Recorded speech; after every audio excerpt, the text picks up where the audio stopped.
Halo semuanya, selamat datang di kanal ini. Siap untuk menyelami sebuah kisah yang akan menguras emosi dan mungkin bikin kita semua merenung? Ini bukan sekadar cerita biasa, tapi perjalanan seorang perempuan yang berani berdiri di atas kakinya sendiri, melawan badai keserakahan, dan menemukan makna sejati dari harga diri. Sebelum kita mulai petualangan luar biasa ini, saya mau ajak kalian semua berinteraksi nih. Jangan lupa like video ini, subscribe ke kanal ini supaya nggak ketinggalan cerita-cerita seru lainnya, dan yang paling penting, di kolom komentar di bawah, tulis nama dan asal kota kalian. Mari kita ramaikan kolom komentar dengan tanda hadir. Sudah siap? Kalau begitu, mari kita mulai. Ran, kamu yakin? Mereka itu beda banget sama kita. Bisik Intan, sahabatku, suatu sore di warung kopi langganan kami. Matanya menatapku penuh kekhawatiran, seolah melihatku berdiri di tepi jurang yang tak terlihat. Aku hanya tersenyum tipis, menyesap kopi susu yang mulai dingin. Namaku Rani, usia 25 tahun, seorang desainer grafis lepas yang hidup sederhana di sebuah kontrakan kecil di pinggir kota. Bajuku mungkin tak bermerek, ponselku bukan yang terbaru, dan makan malamku seringkali hanya nasi goreng buatan sendiri. Tapi aku punya sesuatu yang tak bisa dibeli. Hati yang tulus, integritas yang kupegang teguh, dan prinsip bahwa kebahagiaan sejati itu bukan soal berapa banyak nol di rekening, melainkan seberapa banyak tawa dan cinta yang kau miliki dalam hidup. Ayahku seorang pensiunan guru yang selalu menanamkan nilai-nilai itu dalam diriku, sementara ibuku, seorang ibu rumah tangga biasa, mengajarkanku arti kesabaran dan syukur. Aku tumbuh dalam pelukan keluarga yang hangat, penuh kekurangan materi tapi berlimpah kasih sayang. Kita memang beda, Tan. Tapi Arya dia beda. Jawabku, mencoba meyakinkan Intan, dan mungkin juga diriku sendiri. Arya, Arya. Namanya saja sudah mampu membuat jantungku berdesir. Dia adalah sosok yang entah bagaimana bisa hadir dalam duniaku yang biasa-biasa saja. Pertama kali kami bertemu saat aku sedang mengerjakan proyek desain untuk sebuah event organizer besar. Kebetulan kliennya adalah perusahaan milik keluarganya. Arya adalah anak bungsu dari 3 bersaudara keluarga Wiratama, sebuah nama yang tak perlu lagi diperkenalkan di kalangan atas. Ayahnya, Bapak Baskoro Wiratama, dikenal sebagai raja properti, dan ibunya, Ibu Rani Wiratama namanya sama denganku, sebuah kebetulan yang dulu kurasa manis, kini kurasa ironis, adalah seorang matriark yang disegani, bahkan ditakuti, di lingkaran sosialita Jakarta. Keluarga Wiratama.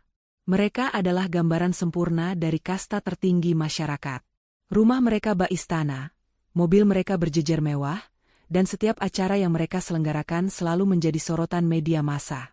Di mata publik, mereka adalah panutan, keluarga harmonis yang sukses dalam segala aspek. Senyum mereka selalu terkembang di depan kamera, tangan mereka rajin menyumbang untuk amal, dan pidato-pidato mereka selalu menginspirasi tentang pentingnya etika bisnis. Namun, desas-desus tentang betapa dingin dan materialistisnya mereka di balik tirai kemewahan itu bukanlah hal baru. Aku sering mendengar bisikan-bisikan tentang ambisi tak terbatas mereka, tentang bagaimana setiap keputusan selalu didasari oleh keuntungan semata, dan bagaimana mereka bisa dengan mudah membuang siapapun yang dianggap tidak lagi menguntungkan. Aku mencoba menepisnya, menganggap itu hanya iri hati orang lain. Toh, Arya berbeda. Arya adalah napas segar di tengah kemegahan yang terkadang terasa menyesakkan. Dia tidak seangkuh kakak-kakaknya, Raka dan Kirana, yang selalu memandangku dengan sorot mata menilai setiap kali kami bertemu. Arya humoris, rendah hati, setidaknya di hadapanku, dan punya senyum yang bisa meluluhkan hatiku dalam sekejap. Dia mencintaiku apa adanya, begitu janjinya. Aku nggak peduli kamu siapa, Ran. Aku cuma peduli sama kamu. Bisiknya suatu malam saat kami duduk di pinggir danau, menatap bintang. Tangannya menggenggam erat tanganku. Aku tahu keluarga aku punya ekspektasi tinggi, tapi aku akan selalu lindungi kamu. Kata-kata itu, diiringi tatapan tulus dari matanya yang gelap, membuatku mabuk kepayang. Aku mempercayai setiap janji itu, setiap ucapan manis yang meluncur dari bibirnya. Aku percaya bahwa cinta kami akan cukup untuk menembus segala perbedaan, segala rintangan. Bagiku, Arya adalah bentengku. Hubungan kami berkembang begitu cepat. Dari klien dan desainer, menjadi teman, lalu kekasih. Setiap kencan adalah petualangan baru. Setiap percakapan adalah jembatan yang menghubungkan dua dunia berbeda. Arya sering membawaku ke tempat-tempat mewah yang tak pernah kubayangkan bisa kuinjak. Memperkenalkan aku pada teman-temannya yang juga berasal dari kalangan jet set. Aku merasa seperti Cinderella, menemukan pangeran impianku. Aku tahu, banyak teman-temannya yang meremehkanku, melihatku sebagai gadis biasa yang beruntung. Tapi Arya selalu menggenggam tanganku erat, seolah berkata pada dunia bahwa akulah pilihannya. Hingga suatu sore yang mendebarkan, Arya mengajakku ke sebuah restoran fine dining di pusat kota. Aku sudah merasa firasat, jantungku berdebar tak karuan sejak kami duduk. Setelah hidangan penutup, dengan suasana romantis dan musik lembut mengalun, Arya berlutut di hadapanku, mengeluarkan sebuah kotak beludru merah marun. "Rani, kamu adalah cahaya dalam hidupku. Maukah kamu, dengan segala kesederhanaan dan keindahanmu, menjadi istriku?" Suaranya bergetar, namun matanya memancarkan ketulusan yang tak terbantahkan. Air mataku menetes. Tanpa ragu, aku mengangguk. "Ya, Arya, aku mau." Cincin berlian yang berkilau itu melingkar indah di jari manisku. Lambang janji, lambang mimpi masa depan yang kupercaya akan terwujud. Sebuah ikatan yang seharusnya suci, tak terpisahkan, dan dibangun di atas dasar cinta. Aku merasa menjadi wanita paling beruntung di dunia. Aku membayangkan rumah dengan taman luas yang Arya janjikan, anak-anak yang berlarian, dan kebahagiaan abadi yang akan kami bangun berdua. Aku memeluk Arya erat, seolah ingin menyatukan dua dunia kami menjadi satu. Namun, di balik kebahagiaan yang meluap-luap itu, ada sebuah bayangan samar yang mulai menyelimuti. Sebuah tanda tanya kecil, bisikan halus yang coba kuabaikan. Apakah dunia emas ini benar-benar seindah yang terlihat? Apakah janji-janji manis ini akan mampu bertahan saat badai datang? Aku tak tahu, dan saat itu, aku tak ingin tahu. Yang kuinginkan hanyalah menikmati momen ini. Momen di mana aku merasa menjadi putri raja, yang takdirnya telah ditulis ulang oleh cinta. Yang tidak kusadari, dan tidak akan pernah kubayangkan, adalah bahwa cinta, yang kupikir menjadi jembatan antara kami, justru akan menjadi sumbu yang menyulut kehancuran terbesar dalam hidupku dan hidup mereka. Setelah cincin pertunangan melingkar di jari manisku, duniaku seolah berputar lebih cepat.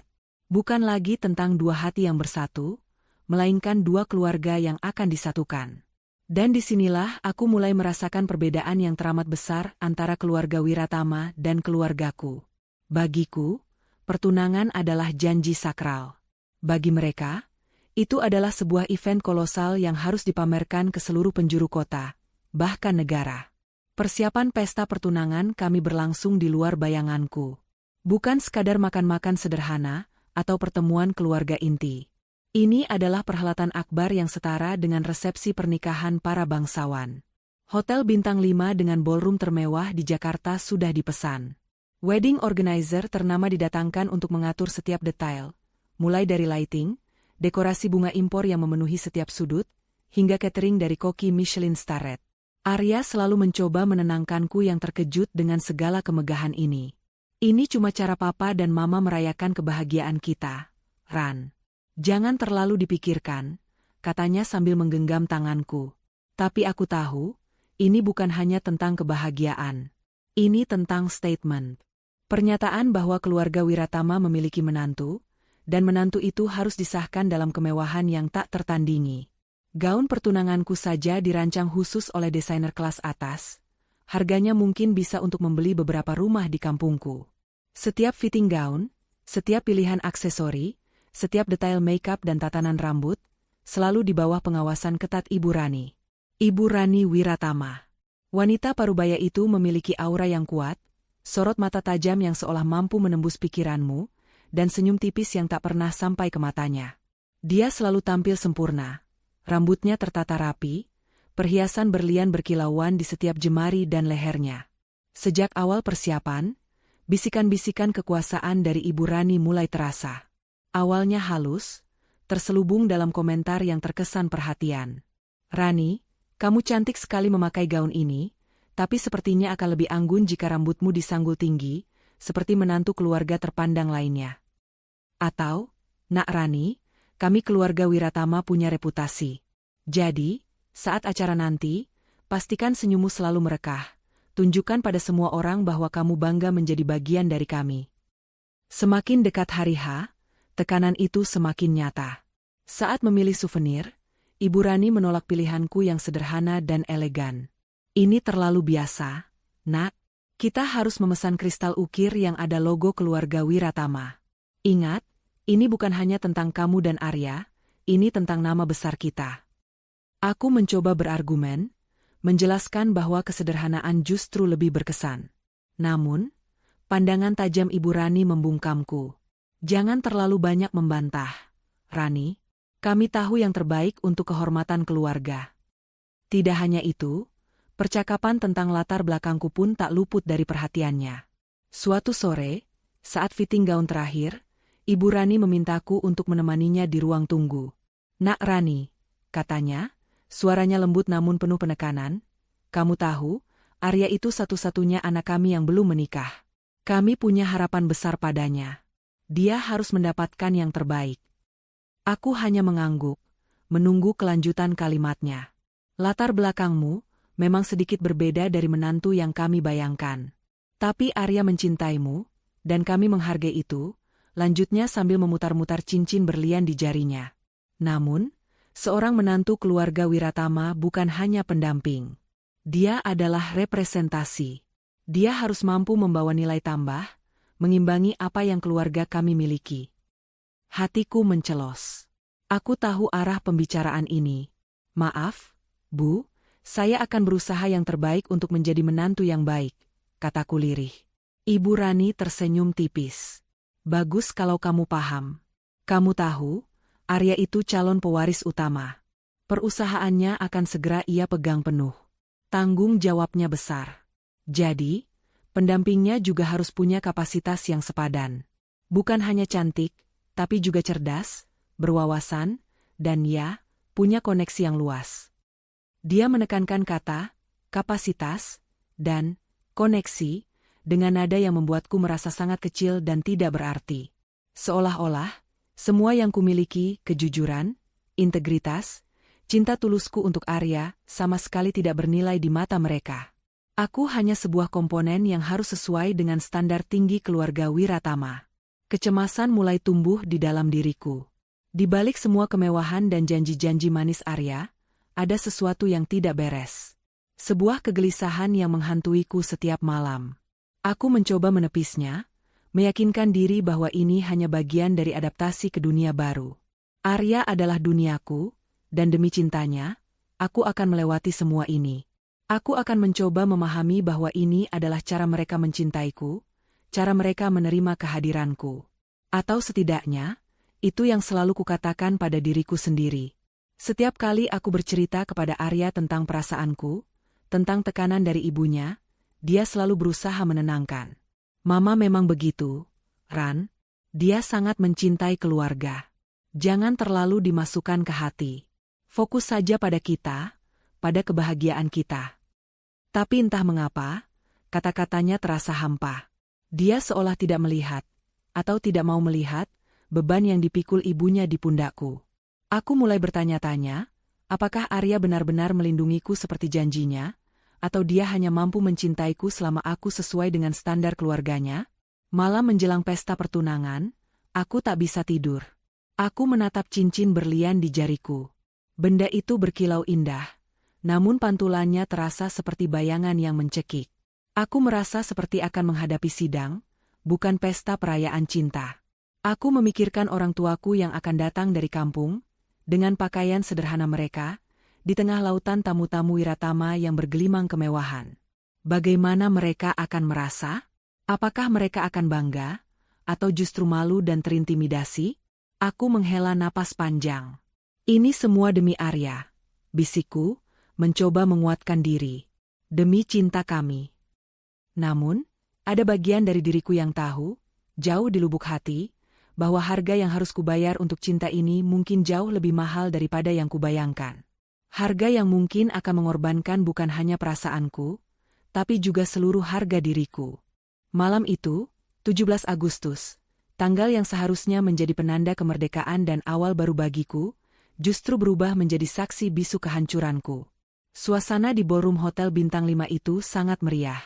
Kilauan kristal berpadu dengan cahaya temaram lilin, memantulkan kemewahan yang tak terhingga. Aroma bunga impor dan parfum mahal berbaur di udara, menciptakan atmosfer yang memabukkan. Ratusan tamu penting dari kalangan pebisnis, pejabat, dan sosialita berjejer rapi, dengan senyum ramah yang kurasa hanya topeng semata. Aku berdiri di samping Arya, mengenakan gaun putih gading rancangan desainer ternama, yang menjuntai anggun hingga ke lantai. Rambutku disanggul tinggi, dengan tiara kecil bertahtakan berlian imitasi yang Ibu Rani pilihkan. Aku merasa seperti putri raja, persis seperti yang selalu kuimpikan. Senyumku tak henti merekah, berusaha keras menampilkan kesan menantu sempurna seperti yang Ibu Rani inginkan. Ibu dan ayahku, dengan pakaian terbaik mereka, duduk di meja VIP, tersenyum bangga padaku. Aku tahu mereka merasakan sedikit intimidasi di tengah kemewahan ini, namun sorot mata bahagia mereka memberiku kekuatan. Musik klasik mengalun lembut, diselingi tawa renyah para tamu. Arya, tunanganku, terlihat sangat tampan dalam balutan setelan tuxedo gelap. Dia tak henti-hentinya menggenggam tanganku, sesekali membisikkan kata-kata manis yang membuatku merasa terlindungi.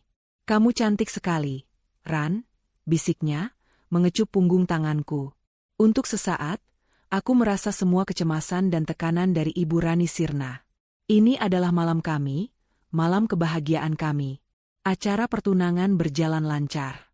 Arya memberikan pidato singkat yang menyentuh, tentang bagaimana aku telah mengubah hidupnya. Aku merasakan keharuan yang mendalam. Para tamu bertepuk tangan meriah, seolah merayakan kisah cinta kami yang sempurna.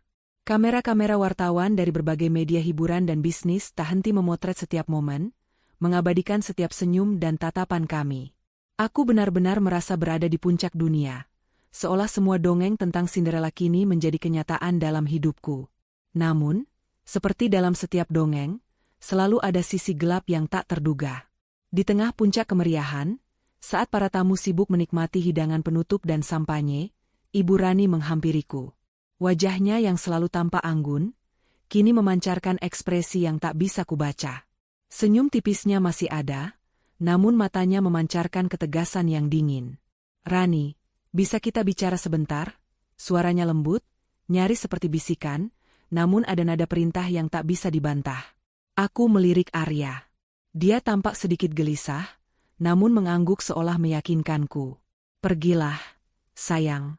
Mama ingin bicara sesuatu yang penting, mungkin soal detail persiapan pernikahan." Aku mengangguk, mencoba tersenyum, lalu mengikuti langkah Ibu Rani ke sebuah sudut yang lebih sepi, dekat dengan patio hotel yang menghadap ke kota. Jauh dari keramaian, namun masih dalam jangkauan pandangan Arya dan beberapa anggota keluarga lainnya. "Ada apa, Bu?" tanyaku sopan. Jantungku tiba-tiba berdebar lebih kencang. Firasat buruk mulai merayapiku. Ibu Rani membalikkan badannya, menatapku lurus. Wajahnya yang tadi ramah kini berubah total. Sorot matanya menjadi tajam, dingin, dan penuh perhitungan. Senyumnya lenyap. "Rani, mari kita bicara terus terang," katanya. Suaranya kini terdengar datar dan tanpa emosi, menusuk langsung ke ulu hatiku. "Kamu tahu, keluarga Wiratama adalah nama besar. Arya adalah satu-satunya anak kami yang akan mewarisi sebagian besar bisnis keluarga. Posisi yang sangat penting." Aku menelan ludah, firasatku semakin buruk. "Ya, Bu, saya mengerti. Sebagai calon menantu keluarga Wiratama, kamu harus punya nilai. Nilai yang sepadan dengan apa yang akan kamu dapatkan." Lanjutnya, matanya menelusuri penampilanku dari ujung rambut hingga kaki, seolah menilaiku seperti barang dagangan. "Kami sudah banyak berinvestasi pada Arya, dan kini, kami butuh kepastian." Napasiku tercekat. "Kepastian apa, Bu?" Dan disinilah bom itu meledak. Dengan nada yang sama dinginnya, bahkan lebih dingin dari malam itu, Ibu Rani mengucapkan kalimat yang akan selamanya terukir dalam ingatanku. "Beri aku 3 miliar rupiah, Rani, jika kamu ingin menjadi menantuku. Itu sebagai bukti keseriusanmu, sebagai mahar yang pantas untuk masuk ke keluarga kami." Duniaku runtuh. Rasanya seperti ribuan jarum menusuk-nusuk jantungku. 3 miliar? Aku? Dari mana? Gaun mewah yang kupakai, hiasan kepala, semua kemewahan yang mengelilingi kami, tiba-tiba terasa seperti lelucon paling pahit. Mahar? Bukankah mahar itu untuk pengantin wanita, dari pengantin pria? Ini justru permintaan sepihak, dari calon ibu mertua, padaku. Aku menatapnya tak percaya, mata memanas. 3 miliar? Bu? Apa maksud ibu? Suaraku nyaris tak keluar. Ibu Rani tak bergeming. Kamu dengar dengan jelas, kan? 3 miliar. Itu tidak seberapa untuk keluarga Arya, tapi itu penting sebagai ikatan bagimu. Bukti bahwa kamu bukan hanya mengejar kekayaan Arya, tapi juga punya sesuatu untuk disumbangkan. Atau setidaknya, bukti bahwa kamu sanggup mendapatkan itu untuk membuktikan nilaimu. Aku terhuyung. Jadi, selama ini, semua senyum, semua kemewahan, semua pidato tentang kebahagiaan, itu hanyalah panggung sandiwara? Aku hanyalah alat, sebuah investasi yang harus membayar biaya masuk? Tapi saya tidak punya uang sebanyak itu. Bu, kataku jujur, air mata mulai menggenang di pelupuk mata. Itu urusanmu. Jawabnya dingin, tanpa belas kasihan sedikitpun. Jika kamu serius ingin menjadi menantu keluarga Wiratama, kamu akan menemukan caranya. Atau mungkin kamu bisa minta kepada orang tuamu? Bukankah mereka juga ingin melihatmu bahagia dengan Arya? Rasanya ingin kutampar wajah angkuh wanita di depanku ini.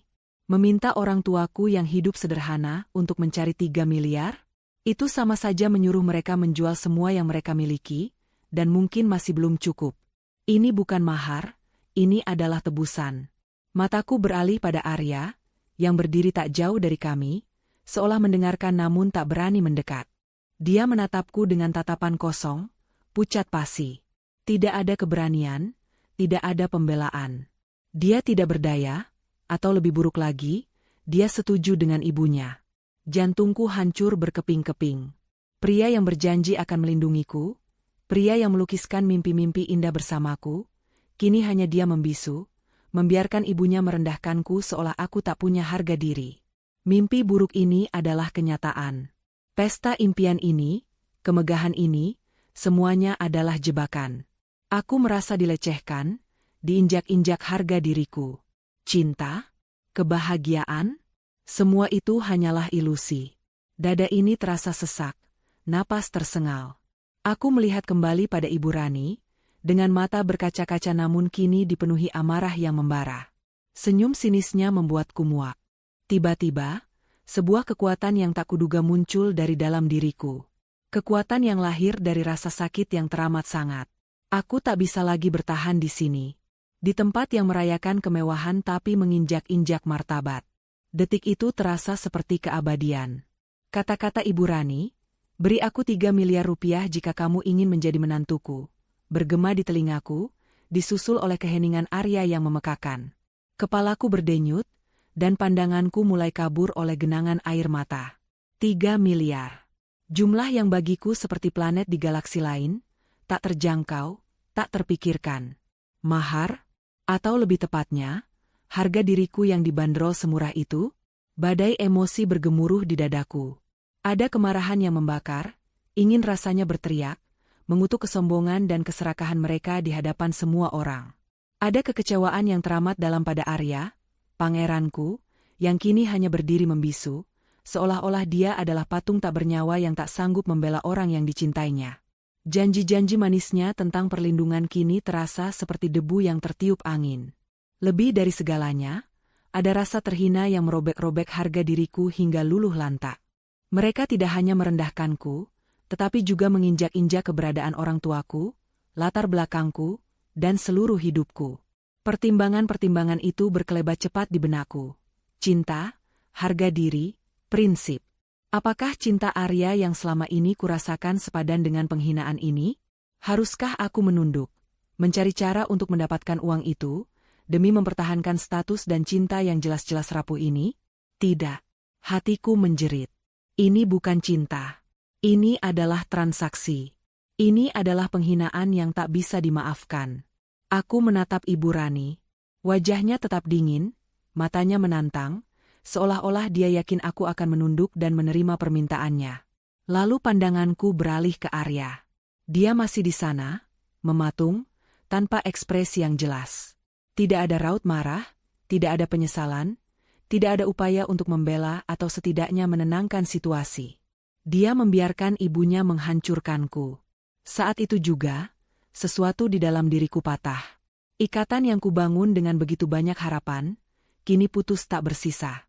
Aku menyadari, Arya yang kukenal, Arya yang kucintai, hanyalah ilusi yang tercipta dari janji-janji kosong dan kemewahan palsu. Sebuah keputusan tegas, sedingin es namun setajam pisau, terbentuk dalam benakku. Aku tidak akan memohon. Aku tidak akan menunduk. Harga diriku jauh lebih berharga daripada semua kekayaan Wiratama. Aku mengangkat tangan kiriku perlahan, tempat cincin pertunangan Arya melingkar indah. Berliannya berkilauan di bawah cahaya kristal, sebuah lambang yang kini terasa seperti rantai yang membelenggu. Dengan gemetar, namun mantap, aku melepas cincin itu dari jari manisku. Rasa dingin logam itu di ujung jariku terasa seperti sentuhan perpisahan terakhir. Mata Ibu Rani sedikit melebar, terkejut melihat tindakanku yang tak terduga. Arya, akhirnya, menunjukkan reaksi. Matanya membulat, dan dia mulai melangkah mendekat, namun terlambat. Tanpa mengucapkan sepatah kata pun, dengan hati yang hancur namun tekad bulat, aku meletakkan cincin itu di atas meja kecil yang ada di dekat kami. Bukan mengembalikannya ke tangan Ibu Rani, bukan melemparkannya ke Arya. Aku hanya meletakkannya di sana, membiarkannya tergeletak, sebagai lambang kehancuran sebuah janji dan harga diri yang telah diinjak-injak. Tindakan itu adalah pernyataan. Sebuah penolakan mutlak. Sebuah perpisahan tanpa kata. Ibu Rani membeku. Wajahnya yang angkuh kini tergambar jelas kekagetan dan mungkin sedikit kemarahan. Arya akhirnya tiba di sampingku, tangannya terulur mencoba meraihku. "Rani, apa yang kamu lakukan?" Suaranya pecah, ada kepanikan di sana. Aku menoleh padanya. Hanya sekejap. Mataku, yang sebelumnya dipenuhi air mata, kini memancarkan sorot dingin yang belum pernah kulihat dari diriku sendiri. Tidak ada lagi cinta, hanya kehampaan. "Kau diam," bisikku, nyaris tak terdengar. Bisikan itu bukan hanya untuknya, tapi juga untuk diriku sendiri. Sebuah pengingat bahwa aku tidak akan lagi membisu dan membiarkan diriku direndahkan. Aku berbalik. Langkahku mantap, meski kaki terasa seperti jeli. Gaun mewah yang tadi terasa indah, kini membelenggu, terasa seperti kain kafan yang menyelimuti kehancuranku. Aku melangkah keluar dari sudut sepi itu, melewati keramaian pesta yang masih ramai. Semua mata tiba-tiba tertuju padaku. Aku tidak tahu apakah ada yang mendengar percakapan kami, atau apakah tingkah laku Ibu Rani dan Arya yang panik membuat mereka curiga. Yang jelas, di ballroom yang tadinya penuh tawa dan musik itu, mendadak hening. Musik berhenti entah bagaimana caranya, seolah semua orang menahan napas. Aku bisa merasakan ratusan pasang mata mengikutiku, bertanya-tanya apa yang terjadi. Beberapa tamu berbisik-bisik, wajah-wajah bingung, penasaran, dan beberapa bahkan ada yang terlihat terkejut. Kulihat ibu dan ayahku di meja mereka. Mereka menatapku dengan tatapan khawatir dan bingung. Aku ingin menghampiri mereka, menjelaskan, memeluk mereka. Tapi kakiku tak bisa berhenti. Aku hanya bisa memberikan senyum tipis, meminta maaf lewat tatapan, dan berharap mereka mengerti. Ini adalah keputusanku, dan aku harus menyelesaikannya sendiri. Aku terus berjalan, melewati pintu ballroom yang megah itu, lalu aula hotel, menuju lobi. Setiap langkah terasa berat, namun juga membebaskan. Suara heelsku yang beradu dengan lantai marmer, menjadi satu-satunya suara di keheningan yang mencekam itu, mengiringi kepergianku. Aku mendengar Arya memanggil namaku, "Rani, Rani, tunggu." Tapi suaranya seperti angin lalu, tidak lagi memiliki kekuatan untuk menghentikanku. Aku tak menoleh. Tak ada gunanya lagi. Janji-janji manis telah menguap, dunia emas telah hancur, dan cinta yang kubayangkan abadi hanyalah ilusi yang pecah. Yang tertinggal hanyalah puing-puing harga diri yang harus kuangkat kembali. Saat aku melangkah keluar dari pintu utama hotel, udara malam yang dingin membelai wajahku, terasa seperti napas kebebasan. Tak ada lagi kemewahan, tak ada lagi tekanan, tak ada lagi sandiwara. Hanya aku, dengan hati yang hancur namun jiwa yang utuh. Aku mengangkat wajah ke langit, merasakan air mata yang mengering di pipi. Malam itu, di bawah kerlipan bintang-bintang Jakarta, aku meninggalkan bukan hanya pesta pertunangan, tapi juga sebuah babak dalam hidupku yang penuh kepalsuan. Aku melangkah menuju ketidakpastian, namun dengan keyakinan bahwa apapun yang terjadi, itu pasti lebih baik daripada hidup dalam belenggu emas yang merenggut martabatku.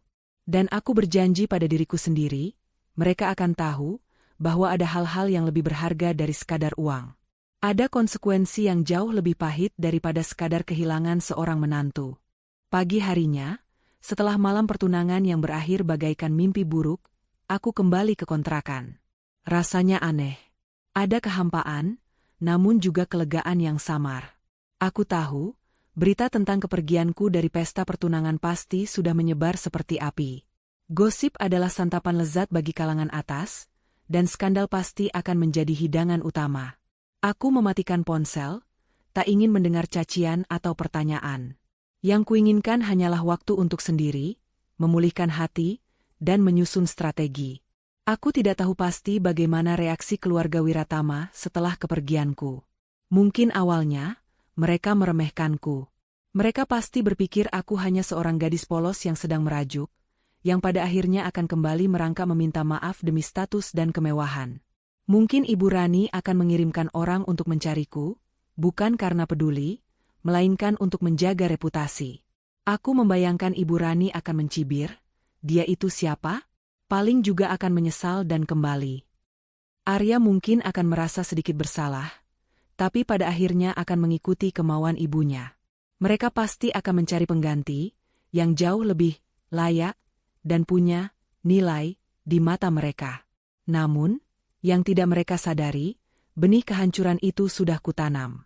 Setelah mandi dan menenangkan diri, dengan tangan gemetar namun tekad membara, aku menyalakan laptop lamaku. Aku membuka hard drive eksternal yang berisi salinan blueprint Guardian Delta dan skrip khusus yang telah kupersiapkan. Aku tidak akan melakukan peretasan ilegal yang bisa melibatkanku dengan hukum. Tidak. Aku akan memicu sebuah disruption sistemik, sebuah glitch, yang akan membuat mereka kebingungan dan melumpuhkan operasional mereka dari dalam. Ini bukan tentang menghapus data, melainkan mengacaukan akses dan validasi, membuat semua transaksi mereka menjadi sebuah teka-teki tak terpecahkan. Dengan napas tertahan, aku mengeksekusi skrip itu. Hanya butuh beberapa detik. Sebuah pesan, sukses, muncul di layar. Aku telah melepaskan Guardian Delta ke mode self-destruct yang sangat lambat dan kompleks. Tidak akan ada alarm yang berbunyi, tidak ada indikator serangan siber eksternal. Yang akan mereka lihat hanyalah kegagalan sistem yang beruntun, masalah-masalah teknis yang tampak acak namun sistemik. Akses ke paten-paten penting akan terblokir secara berkala, laporan keuangan akan muncul dengan anomali, transaksi besar akan tersangkut tanpa alasan jelas, dan data-data rahasia akan sulit diakses atau divalidasi. Semuanya akan terlihat seperti kerusakan internal yang sangat rumit, yang hanya aku, sebagai salah satu pencipta, yang tahu kuncinya. Setelah itu, aku menutup laptop. Aku tidak akan memantau mereka secara langsung. Aku akan membiarkan benih itu tumbuh, dan mereka akan merasakan dampaknya perlahan. Beberapa hari berlalu. Aku mencoba menata hidupku kembali. Aku mengambil beberapa proyek desain lepas, mencoba mengisi waktu dan mengalihkan pikiran. Aku memang masih sedih. Namun rasa sakit itu perlahan tergantikan oleh rasa penasaran dan, jujur saja, sedikit kepuasan. Aku yakin, masalah akan segera muncul. Dan benar saja. Perlahan, masalah mulai muncul dalam bisnis atau aset keluarga Wiratama. Awalnya, itu hanya bisikan-bisikan dari berita daring atau status media sosial teman-teman yang masih bergaul di lingkaran sosialita. Arya dan Ibu Rani memang mencoba menutupi kejadian di pesta itu dengan mengatakan aku yang tidak siap atau terlalu sensitif. Mereka bahkan sempat menyebarkan rumor bahwa aku yang tiba-tiba membatalkan pertunangan karena tidak sanggup mengikuti standar keluarga Wiratama. Seolah-olah, akulah pihak yang bersalah. Aku hanya tersenyum pahit membaca semua itu. Biarlah. Kebenaran akan menemukan jalannya. Beberapa hari kemudian, aku membaca berita kecil di portal bisnis daring. Judulnya samar, Gangguan Sistem Menghambat Proyek Besar Wiratama Group. Artikel itu menyebutkan bahwa ada kendala teknis yang tidak terduga dalam sebuah proyek properti raksasa mereka di kawasan bisnis. Transaksi pembayaran terhenti, akses ke beberapa dokumen kontrak vital terblokir. Pihak Wiratama Group hanya memberikan pernyataan klise tentang masalah teknis sementara dan sedang dalam penanganan tim IT. Aku tahu. Itu dimulai.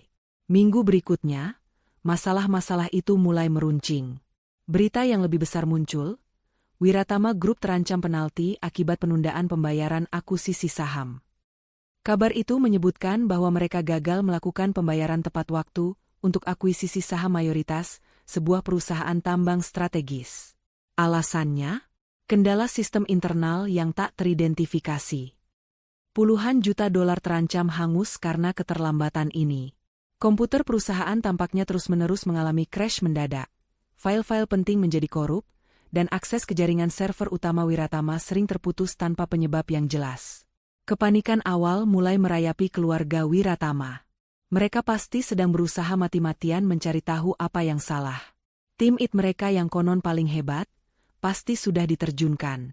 Aku membayangkan betapa frustrasinya mereka. Mereka akan mengira ada bug aneh, atau mungkin serangan siber yang sangat canggih yang tidak meninggalkan jejak. Mereka tidak akan pernah menyangka bahwa akar masalahnya adalah sesuatu yang begitu dekat dengan mereka, namun tidak mereka pahami sepenuhnya. Mereka telah mempercayakan seluruh kerajaan digital mereka pada sebuah sistem, yang kuncinya, secara tidak langsung, ada di tanganku. Bisnis properti mereka terhambat karena validasi sertifikat digital yang macet. Cabang-cabang keuangan mereka mengeluh tentang error di sistem otorisasi transfer dana. Bahkan, aset-aset digital mereka yang disimpan di Guardian Delta mulai terlihat seperti data acak bagi mereka. Meskipun secara teknis data itu masih ada, namun tidak bisa diakses dengan benar. Mereka hanya melihat kekacauan. Aku membayangkan Ibu Rani pasti sudah memarahi tim IT-nya habis-habisan. Baskoro Wiratama, sang raja properti, pasti sedang pusing tujuh keliling menghadapi kerugian yang terus menumpuk akibat hambatan ini. Aku tahu, mereka pasti akan mencoba mencari solusi, mungkin dengan merekrut pakar-pakar IT dari luar. Tapi percuma. Kecuali mereka memahami arsitektur Guardian Delta hingga ke fondasi yang kubangun, mereka tidak akan menemukan akar masalahnya. Mereka tidak akan tahu bahwa ini adalah sebuah loop yang terus berputar, sebuah jebakan yang sengaja kutinggalkan. Aku tidak merasa senang, tidak ada tawa kemenangan. Hanya ada sebuah rasa keadilan yang terwujud. Mereka yang meremehkan integritasku, mereka yang menganggap materi adalah segalanya, kini mulai merasakan sendiri betapa rapuhnya kekayaan tanpa fondasi yang kuat. Ini baru awal, badai yang sesungguhnya akan segera datang. Waktu terus berjalan, dan masalah-masalah kecil yang awalnya dianggap gangguan teknis sementara oleh keluarga Wiratama, kini membengkak menjadi bencana yang tak terhindarkan. Aku tak perlu mencari informasi secara aktif. Berita tentang kehancuran mereka bagaikan gema yang terus-menerus sampai padaku, baik dari media massa yang tak bisa lagi menyembunyikan, maupun dari desas-desus yang menyebar di kalangan teman-temanku yang masih berinteraksi dengan dunia jet set. Mereka adalah keluarga yang terbiasa menjadi sorotan, dan kini, sorotan itu berubah menjadi nyala api yang membakar reputasi mereka. Seminggu setelah skrip itu dieksekusi, masalah yang mereka hadapi sudah bukan lagi sekadar penundaan pembayaran. Aku mendengar kabar bahwa proyek properti raksasa mereka di Ancol terhenti total. Bukan karena perizinan, melainkan karena database aset dan sertifikat digital yang macet. Semua proses validasi terhenti, dan bank-bank yang seharusnya mencairkan pinjaman menolak, karena sistem Wiratama tidak bisa memberikan jaminan data yang valid. Puluhan, bahkan ratusan miliar kerugian menumpuk setiap hari. Para investor mulai menarik diri, dan para kontraktor menuntut ganti rugi atas penundaan yang tidak jelas. Ada apa sebenarnya dengan sistem mereka? Ini bukan sekadar bug biasa. Kudengar bisikan dari sebuah acara berita televisi yang kebetulan menyala di sebuah kafe. Wartawan senior itu tampak frustrasi. Sumber internal kami menyebutkan ada anomali serius dalam sistem keamanan data Wiratama Cyber Solutions, yang selama ini menjadi andalan mereka. Konon, Guardian Delta, sistem mutakhir yang baru mereka akuisisi, malah menjadi sumber masalah. Guardian Delta. Namaku. Aku tersenyum pahit. Bukan karena bangga, melainkan sebuah kepuasan dingin melihat kebenaran mulai terungkap. Aku tahu mereka pasti sudah mencoba segala cara. Mereka pasti sudah memanggil semua ahli IT terbaik di negeri ini, mungkin juga dari luar negeri. Tapi percuma. Skrip yang kubuat itu tidak merusak sistem secara permanen, ia hanya menciptakan loop error pada validasi data yang sangat spesifik, tersembunyi jauh di dalam arsitektur intinya. Ini seperti sebuah rumah megah yang pondasinya retak di beberapa titik vital, tidak langsung runtuh, tetapi perlahan-lahan kehilangan keseimbangannya. Eskalasi masalah keuangan dan bisnis keluarga Wiratama mencapai titik klimaks. Bursa saham bereaksi negatif. Harga saham perusahaan-perusahaan di bawah Wiratama Group anjlok drastis. Para pemegang saham panik dan mulai menjual saham mereka secara massal. Dalam hitungan minggu, mereka kehilangan triliunan rupiah di pasar modal. Aku membaca laporan berita yang merinci bagaimana satu persatu perusahaan subsidiari mereka mulai menunjukkan tanda-tanda kebangkrutan. Hutang menumpuk tak terkendali. Bank-bank mulai menagih pinjaman, dan karena sistem keuangan mereka kacau, proses pelunasan menjadi rumit, bahkan mustahil. Aset-aset yang seharusnya menjadi jaminan pinjaman, seperti properti mewah dan kepemilikan saham di perusahaan lain, tidak bisa divalidasi dengan cepat di sistem Guardian Delta. Hal ini menyebabkan mereka kesulitan mengajukan pinjaman baru untuk menutupi kerugian, dan malah memperparah masalah. Klien-klien besar yang selama ini setia, perlahan pergi. Mereka tidak mau mengambil risiko berbisnis dengan perusahaan yang sistemnya tidak stabil dan reputasinya hancur. Arya Wiratama terlibat skandal penipuan data, sebuah tajuk berita online membuatku tersentak. Aku membaca isinya dengan seksama. Ternyata, beberapa transaksi besar yang melibatkan Arya di divisi keuangan mereka, yang selama ini dicatat secara digital di Guardian Delta, kini menjadi tidak valid atau korup di mata sistem. Akibatnya, Arya dituduh melakukan manipulasi data untuk keuntungan pribadi. Meski itu jelas ulah sistem, publik tak percaya begitu saja. Reputasinya sebagai pengusaha muda yang cemerlang kini tercoreng. Dampak yang paling mengerikan adalah konflik internal yang memuncak di antara anggota keluarga Wiratama. Tekanan finansial yang luar biasa besar membuat mereka saling menyalahkan. Bapak Baskoro, sang kepala keluarga, terlihat semakin kurus dan stres. Ibu Rani, yang biasanya angkuh dan tegas, kini sering terlihat berteriak-teriak pada karyawannya, bahkan pada anak-anaknya sendiri. Ini semua gara-gara kamu, Arya. Kamu yang menyetujui sistem itu tanpa pemeriksaan mendalam. Sekarang lihat, kita hancur.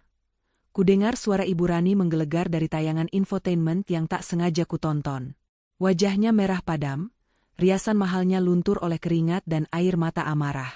Kemudian muncul berita tentang kakak Arya, Raka, yang selama ini memegang kendali atas bisnis pertambangan keluarga. Perusahaannya kini terancam disita karena tidak mampu memenuhi kewajiban kontrak akibat ketidakmampuan sistem Guardian Delta untuk memvalidasi stok dan alur pengiriman mineral. Raka menyalahkan Ibu Rani yang terlalu obsesif dengan teknologi baru tanpa mempertimbangkan risikonya.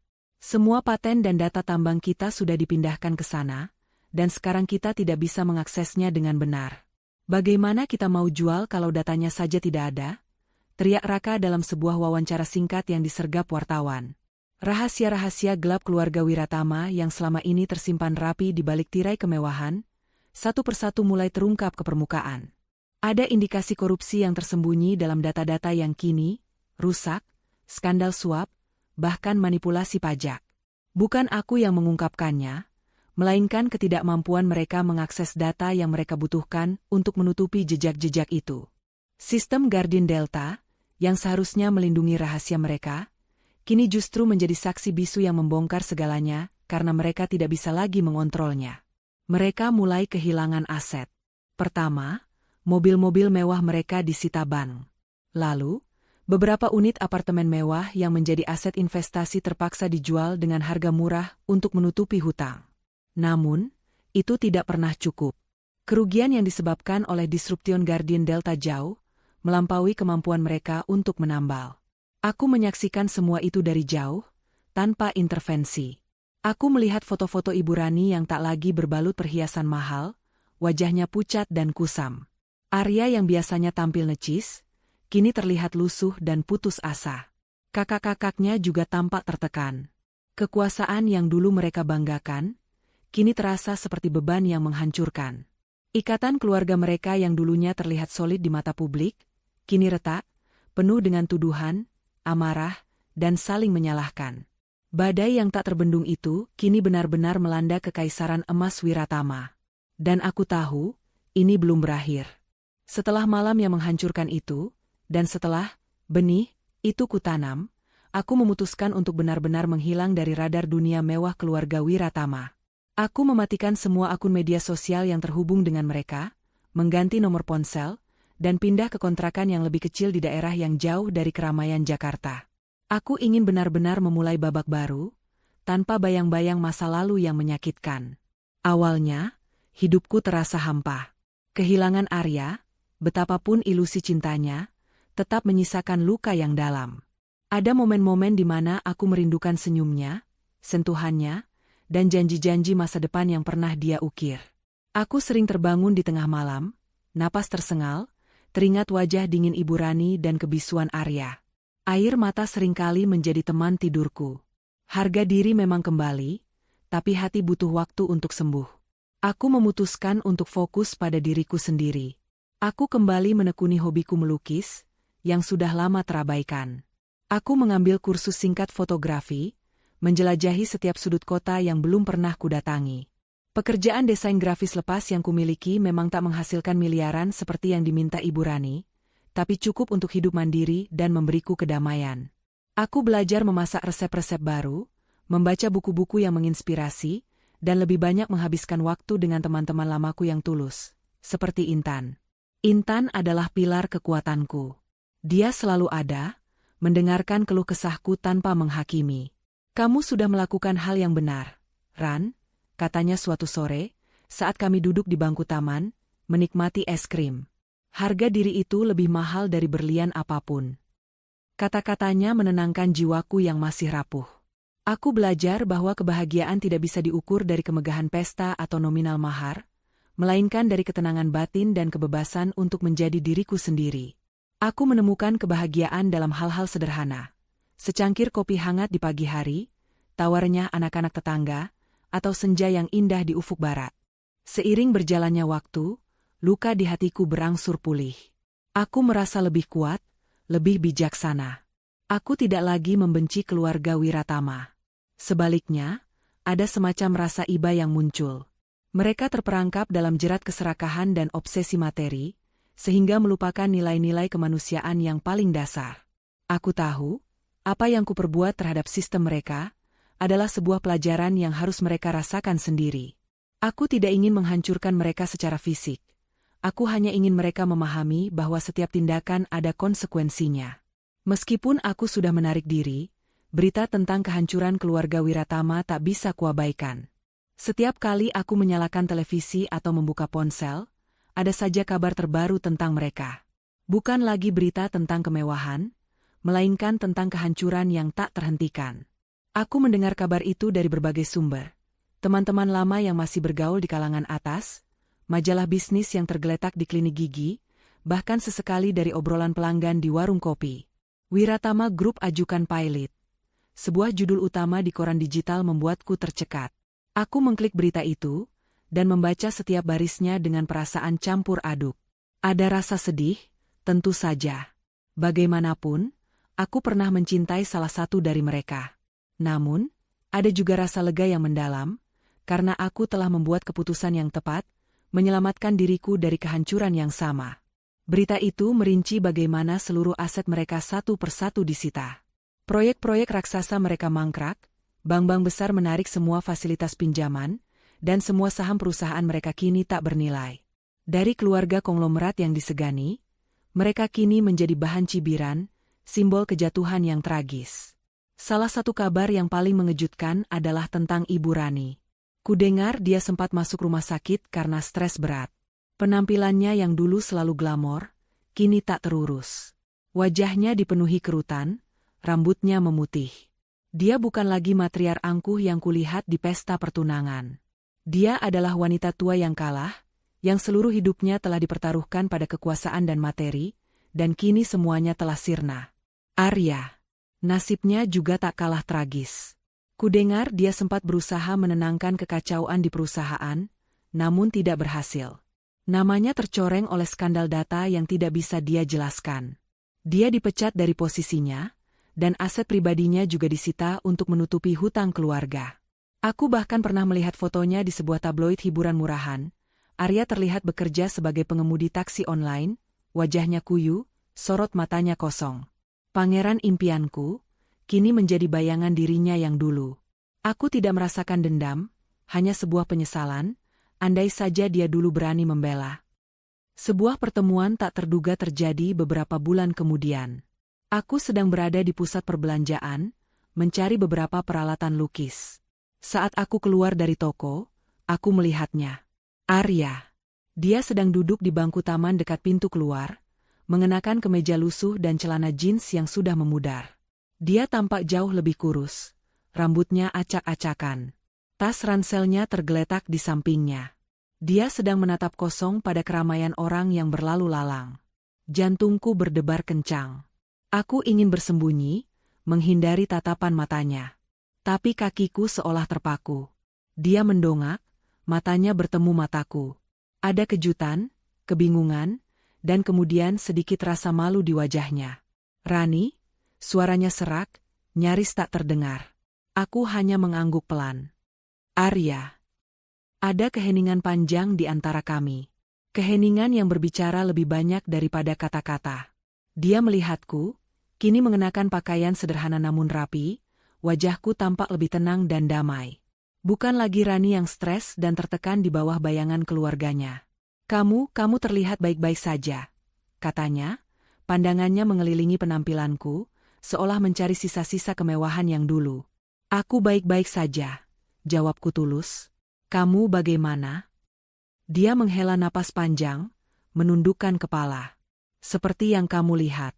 Semuanya hilang. Hancur." Dia tidak menyalahkanku, setidaknya tidak lagi. Kami tidak tahu apa yang terjadi dengan sistem itu. Tim IT kami bahkan tidak bisa melacaknya. Seperti ada kutukan yang menimpa kami. Aku hanya terdiam, tak mengatakan apa-apa tentang Guardian Delta. Bukan karena aku ingin membuatnya menderita lebih lanjut, tapi karena itu bukan saatnya. Dia harus memahami sendiri, dari kehancuran itu, bahwa ada hal-hal yang tidak bisa dibeli atau dikendalikan sepenuhnya.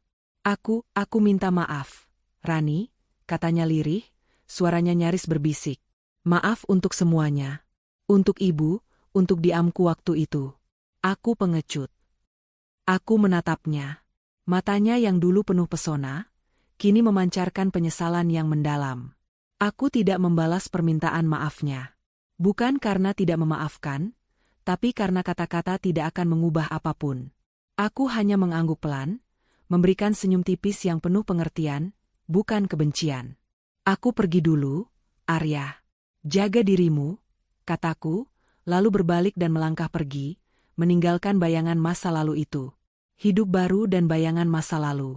Aku telah melepaskan diri dari belenggu emas mereka, menemukan kedamaian dalam kesederhanaan.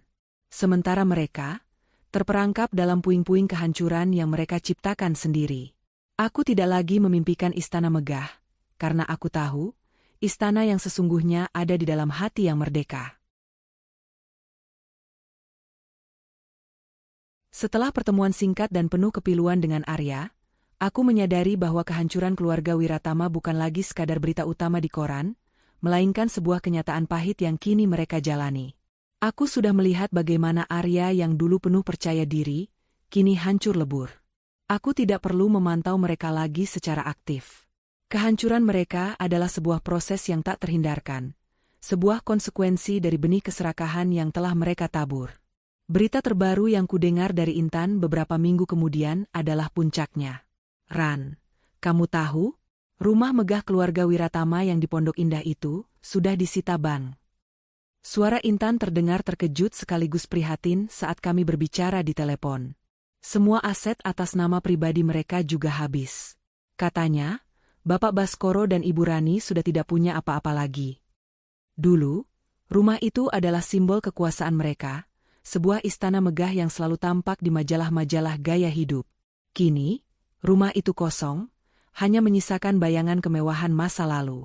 Mereka yang dulunya bergelimang harta dan aset tak terbatas, kini benar-benar bangkrut.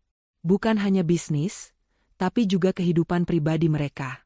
Kartu kredit diblokir, rekening bank kosong, dan nama besar Wiratama kini menjadi sinonim dengan kegagalan. Aku mencoba membayangkan bagaimana rasanya kehilangan segalanya dalam sekejap mata. Kehilangan rumah, mobil-mobil mewah, perhiasan, bahkan mungkin teman-teman yang dulu hanya mendekat karena uang. Mereka yang dulunya tak pernah berurusan dengan kesulitan finansial, kini harus menghadapi kenyataan pahit ini. Apakah mereka masih bisa makan di restoran mewah? Apakah mereka masih bisa pergi liburan ke luar negeri? Tentu saja tidak. Mereka bahkan mungkin kesulitan untuk sekadar membayar kebutuhan sehari-hari. Kudengar, Ibu Rani sempat memohon-mohon kepada kerabat jauhnya untuk meminjam uang, namun tak ada yang mau membantu. Reputasi mereka sudah terlalu buruk. Bahkan teman-teman sosialita yang dulu akrab, kini menjauhi mereka. Mereka hidup dalam keterasingan, dikucilkan oleh lingkungan yang dulunya sangat mereka banggakan. Konsekuensi karma. Kata itu terus terngiang di benakku. Keserakahan dan kesombongan mereka telah berbalik menghancurkan mereka sendiri. Mereka ingin uangku 3 miliar, kini, mereka kehilangan miliaran, bahkan triliunan. Mereka ingin merendahkan harga diriku, kini, harga diri mereka telah diinjak-injak oleh kenyataan pahit kemiskinan. Ayah Baskoro, yang dulunya gagah dan berwibawa, kini terlihat putus asa. Beberapa kali, fotonya muncul di koran kecil, menunjukkan dirinya yang menua dan lusuh, mengantre di sebuah klinik umum, atau berjalan kaki di trotoar. Kontras sekali dengan citra raja properti yang selalu dielu-elukan. Sementara Ibu Rani, kudengar dia sering terlihat di pasar tradisional, berbelanja dengan tas belanja kain lusuh, sesekali menggerutu tentang harga barang. Wanita yang dulu menghina pakaian sederhanaku, kini harus merasakan sendiri bagaimana rasanya hidup dalam keterbatasan. Aku tidak tahu pasti di mana mereka tinggal sekarang. Mungkin mereka menumpang di rumah kerabat, atau mungkin menyewa kamar kecil yang jauh dari kemewahan yang dulu mereka huni. Yang jelas, mereka telah kehilangan semua harta dan aset. Dari puncak piramida kekayaan, mereka terlempar ke dasar, tak punya apa-apa lagi. Sebuah kemunduran yang drastis, sebuah kehancuran yang total. Aku menyaksikan kehancuran mereka dari kejauhan. Tidak ada rasa dendam yang meluap-luap, hanya sebuah pemahaman mendalam tentang harga sebuah integritas. Aku tidak bersukacita atas penderitaan mereka, karena itu bukanlah tujuanku. Tujuanku adalah untuk memberikan pelajaran, untuk menunjukkan bahwa ada batas dalam mengejar materi. Bahwa ada hal-hal yang tak bisa dibeli dengan uang, seperti harga diri dan ketulusan. Ada sedikit rasa iba, terutama pada Arya. Dia adalah korban dari lingkungannya sendiri, seorang pria yang terlalu lemah untuk melawan kekuasaan ibunya. Namun, itu adalah pilihannya. Dia memilih untuk membisu saat harga diriku diinjak-injak, dan kini, dia harus menanggung konsekuensinya. Keluarga Wiratama, yang dulunya adalah simbol kesuksesan dan kemewahan, kini menjadi dongeng peringatan bagi siapapun yang mendewakan materi. Aku belajar bahwa kekuasaan sejati bukanlah tentang seberapa banyak uang yang kau miliki, melainkan seberapa kuat kau berdiri teguh pada prinsip-prinsipmu. Dan aku, Rani, seorang gadis sederhana yang pernah mereka remehkan, kini berdiri tegak, terbebaskan dari belenggu emas yang nyaris merenggut jiwaku.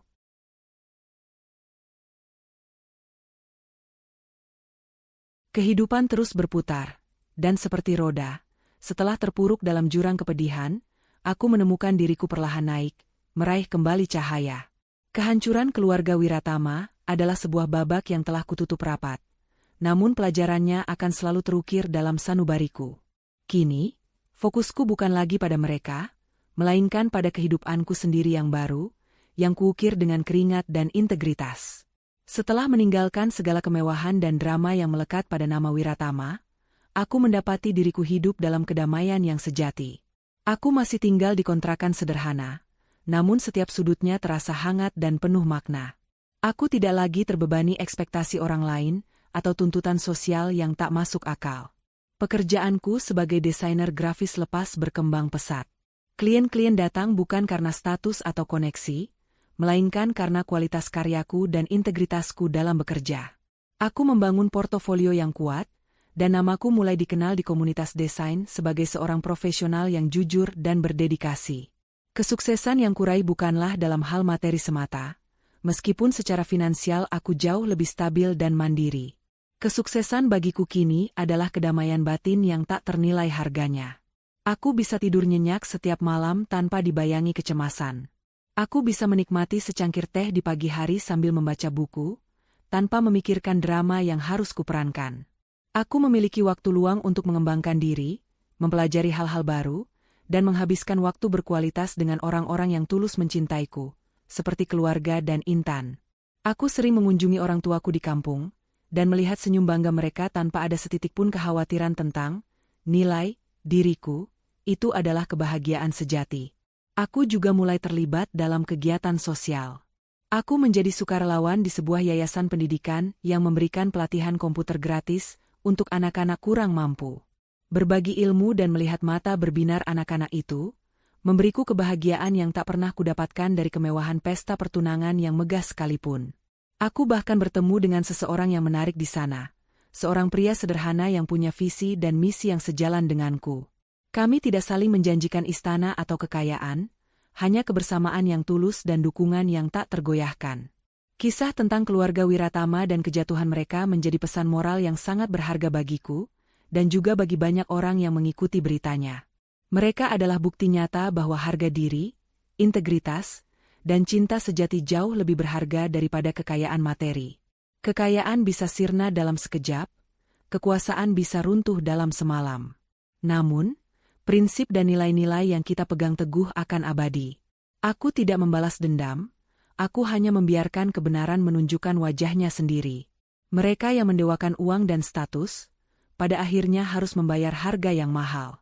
Aku belajar bahwa kebahagiaan sejati bukan tentang seberapa tinggi posisi sosialmu, melainkan seberapa dalam dirimu memahami nilai-nilai kehidupan.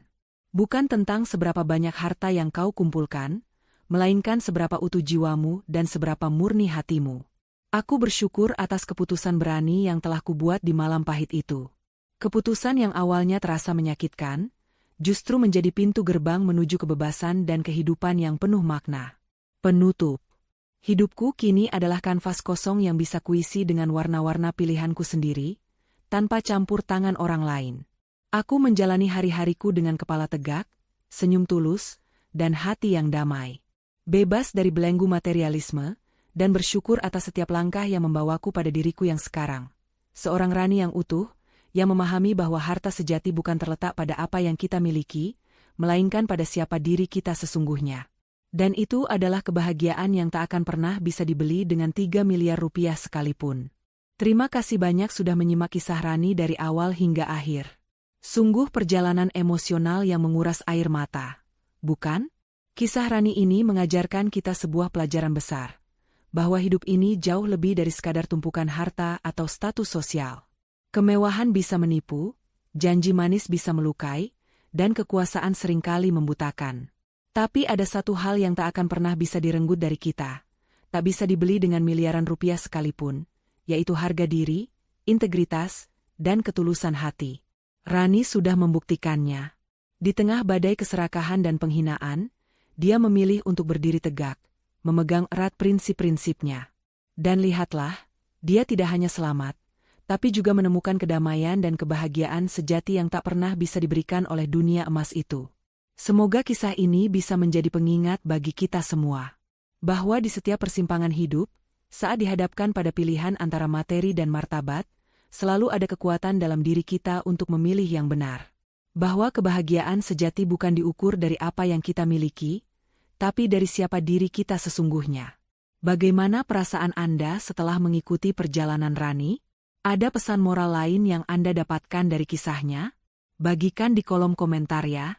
Saya penasaran ingin tahu pendapat Anda.